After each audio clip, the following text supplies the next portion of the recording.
ಸುವಿಸ್ತಾರವಾಗಿ ವರದಿಯನ್ನು ಕೇಳಿದರು. ಅದರ ಪ್ರಕಾರ ಕಮಿಷನರ್ ಅವರು ವರದಿಯನ್ನು ಮಾನ್ಯ RC ಅವರಿಗೆ ನೀಡಿದರು. ಅದರ ಕಾಪಿ ಕೂಡ ನಮ್ಮ ಮಹಾಪೌರಿಗೆ ಉಪಮಹಾಪೌರಿಗೆ ನೀಡಿದ್ದಾರೆ. ಅದರಲ್ಲಿರುವಂಥ ಅಂಶವನ್ನು ಗಮನಿಸಿದಾಗ ಸರ್ಕಾರಕ್ಕೆ ಏನವರು ಒಂದು ವಿವರಣೆಯನ್ನು ನೀಡಿದ್ದಾರೆ. ಅದರ ಮೇಲೆ ನಾವೇನು ಮಾಡಿದ್ವಿ ಇಲ್ಲಿವರೆಗೆ ಮಹಾನಗರ ಪಾಲಿಕೆಯಲ್ಲಿ ಅನ್ನುವಂಥ ಒಂದು ನಿವೇದನೆಯನ್ನು ನಾವು ಕೂಡ ಇವತ್ತು RC ಅವರ ಸಮ್ಮುಖದಲ್ಲಿ ಅವರ ಅನುಪಸ್ಥಿತಿಯಲ್ಲಿ ARC ಅವರು ಪಡೆದಿದ್ದಾರೆ. ಅವರಿಗೆ ನಾವು ಸುವಿಸ್ತಾರವಾಗಿ ಇಲ್ಲಿವರೆಗೆ ಏನು ಮಾಡಿದ್ದೀವಿ ಬೆಳಗಾವದಲ್ಲಿ ಮತ್ತು ನಾವು ಯಾವ ರೀತಿ ಈಗ ಒಂದು ಠರಾವನ್ನು ಪಾಸ್ ಮಾಡಿದ್ದೀವಿ, ಅದು ಕರ್ನಾಟಕ ಸರ್ಕಾರದಡಿ ಬರುವ ಬೆಳಗಾವಿ ಮಹಾನಗರ ಪಾಲಿಕೆಯು ಕನ್ನಡ ನಾಡನುಡಿಗೆ ಬದ್ಧವಾಗಿದೆ ಅಂತೇಳಿ ನಾವು ಠರಾವು ಮಾಡಿದ್ದೀವಿ. ಅದರಲ್ಲಿ ಒಂದಿಷ್ಟು ಕಾನೂನು ಏನು ಅಭಿಪ್ರಾಯ ಇದೆ, ಆ ಕಾನೂನು ಅಭಿಪ್ರಾಯದ ಮೇಲೆ ಸರ್ಕಾರಕ್ಕೆ ಸೂಕ್ತ ಒಂದು ಅಭಿಪ್ರಾಯವನ್ನು ಪಡೆದು ನೀವು ಕೊಡ್ರಿ, ಅದರ ನಂತರ ನಾವು ಎಲ್ಲರೂ ಚರ್ಚೆ ಮಾಡಿ ಮಾಡ್ತೀವಿ ಅಂತೇಳಿ ಅದನ್ನು ಕೂಡ ಪತ್ರ ಕಳಿಸಿದ್ವಿ ನಾವು. ಇದಾಗಿಯೂ ಕೂಡ ಇಲ್ಲಿ ನಮ್ಮಲ್ಲಿ ಸಾಕಷ್ಟು 20 ಸಭೆ ಆಗಬೇಕಾಗಿತ್ತು, 18 ಸಭೆಗಳಾಗಿದ್ದವು. ಎಲ್ಲ ಡೆವಲಪ್ಮೆಂಟ್ ವರ್ಕ್ಸ್ಗಳನ್ನು ತೆಗೆದುಕೊಂಡಿದ್ದೆವು. ಯಾವುದೇ ರೀತಿ ವರ್ಕ್ ಕುಂಠಿತ ಆಗಿಲ್ಲ. ಆ ಆಧಾರದ ಮೇಲೆ ನಾವು ಮನವಿ ಕೊಟ್ಟಿದ್ದೀವಿ. ಅದಲ್ಲದೆ ನಾವು ಡೆವಲಪ್ಮೆಂಟ್ ಮಾಡಿದ್ದೀವಿ ಅನ್ನೋದು ಉದಾಹರಣೆ, ಹಿಂದೆ 15 ಫೈನಾನ್ಸ್ದಲ್ಲಿ ನಮಗೂ 18 ಕೋಟಿ ರೂಪಾಯಿ ಬರ್ತದೆ. ಆ ಅಭಿವೃದ್ಧಿ ಆಧಾರದ ಮೇಲೆ ಕೇಂದ್ರ ಸರ್ಕಾರ ರಾಜ್ಯ ಸರ್ಕಾರ ಒಂದು ವರದಿಯನ್ನು ಸಲ್ಲಿಸಿಕೊಂಡು ಇವತ್ತು 34 ಕೋಟಿ ಅನುದಾನವನ್ನು ಆಲ್ಮೋಸ್ಟ್ ಡಬಲ್ ಕೊಡ್ತಾ ಇದೆ. ಅದು ಅಭಿವೃದ್ಧಿ ಆಧಾರದ ಮೇಲೆ ಅದಕ್ಕೆ ನಾವು ಅಭಿವೃದ್ಧಿ ಆಗ್ತಾ ಇದೆ. ಅದಲ್ಲದೆ ಸಿಟೀಸ್ ಬೆಳಗಾವಿ ಕರ್ನಾಟಕದ ಅಡಿಯಲ್ಲಿ ಬರುವ 7 ಮಹಾನಗರ ಪಾಲಿಕೆಯಲ್ಲಿ ಕೇವಲ ಒಂದೇ ಒಂದು ಬೆಳಗಾವಿ ಇವತ್ತು ಸಿಲೆಕ್ಟ್ ಆಗಿದೆ.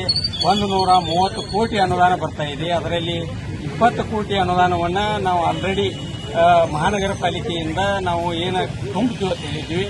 ಸರ್ಕಾರ ಕೂಡ 40% ತುಂಬಬೇಕಾಗೈತಿ, ಕೇಂದ್ರ ಸರ್ಕಾರ 40 ಕೊಡ್ತೀವಿ ಅಂತ ಹೇಳೈತಿ. ಅದನ್ನು ಕೊಟ್ಟರೆ ಸರ್ಕಾರ 40% ತುಂಬಿದ್ರೆ ಇಲ್ಲಿ ಬಹಳಷ್ಟು ಅಭಿವೃದ್ಧಿ ಆಕೈತಿ. ಮತ್ತು ಅದಲ್ಲದೆ ಈಗ ವೇತನ SFC ವೇತನ ಕೊಡೋಕ್ಕಾಗ್ತಾ ಇಲ್ಲ ಸರ್ಕಾರಕ್ಕೆ. 15-10% ಕಡಿತಗೊಳಿಸ್ತಾ ಇದೆ.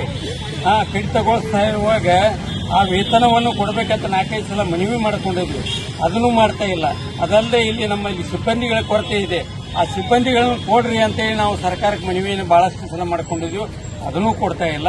ಅದಲ್ಲದೆ ರಾಜ್ಯ ಸರ್ಕಾರದಿಂದ ಏನು ಮಾಡ್ತೈತಿ, ನಮಗೆ KMC ಇರ್ತಕ್ಕಂಥ ಅಧಿಕಾರಿಗಳನ್ನು ಕೊಡಬೇಕು, ಅದನ್ನು ಕೊಡ್ತಾ ಇಲ್ಲ. ರಾಜ್ಯ ಸರ್ಕಾರದಲ್ಲಿ ಇರ್ತಕ್ಕಂಥ ಅಧಿಕಾರಿಗಳು ಕೊಟ್ಟು ಅವ್ರ ಮೇಲೆ ದಬಾವ ಹಾಕಿ ನಮ್ಮ ಕಡೆಯಿಂದ ಕೆಲಸ ಮಾಡಿಸ್ಕೊಳ್ತಾರೆ. ನಮ್ಮ ಕೆಲಸ ಕುಂಠಿತ ಆಗೋ ಕಾರಣ ಸರ್ಕಾರ ನಾನು ಮಾತಾಡ್ತೀನಿ.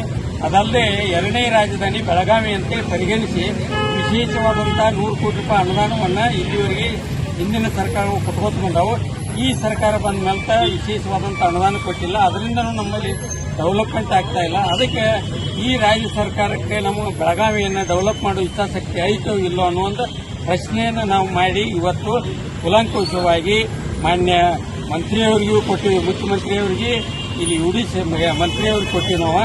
ಅದಲ್ಲದೆ ಎಲ್ಲ ನಾವು 4-5 ಸಲ ಇಲ್ಲಿ 15 ದಿವಸಗಳ ಕಾಲ ಅಧಿವೇಶನ ನಡೀಬೇಕಾದ್ರೆ ಮನವಿ ಕೊಟ್ಟು ನಮ್ಮಲ್ಲಿ ಬಂದು ಒಂದು ಸಭೆ ಮಾಡ್ರಿ ಮಹಾನಗರ ಪಾಲಿಕೆಗೆ ಅಂತ ಬಹಳಷ್ಟು ನಾವು ವಿನಂತಿ ಮಾಡ್ಕೊಂಡಾಗ ಬರ್ತೀವಿ ಅಂದ ಕಿಶನ್ ನಮಗೆ ರಾಗತ್ತ ಅವಮಾನ ಆಗೈತಿ.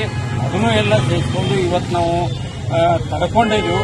ಅಂತ ಅವಮಾನಗಳಾದರೂ ಸಹಿತ ನಾವು ಬಿಟ್ಟಿಲ್ಲ. ಆದರೂ ರಾಜ್ಯ ಸರ್ಕಾರಕ್ಕೆ ಹೋಗಿ ಇದನ್ನು ರಾಜ್ಯಪಾಲರವರಿಗೆ ನಾವೆಲ್ಲ ಮಂತ್ರಿಗಳಿಗೆ ಮನವಿಯನ್ನು ಮಾಡಿ ಒಂದು ಹೋರಾಟ ಮಾಡ್ತೀವಿ ಮುಂದಿನ ದಿವಸದಲ್ಲಿ. ಅಷ್ಟು ಸರಳಾಗಿ ಇದನ್ನು ನಾವು ಮಹಾನಗರ ಪಾಲಿಕೆಯನ್ನು ಅಭಿವೃದ್ಧಿ ಮಾಡಬೇಕು ಅನ್ನೋ ವಿಚಾರ ಐತಿ. ಅಷ್ಟು ಸರಳಾಗಿ ಬಿಟ್ಟು ಕೊಡಂಗಿಲ್ಲ.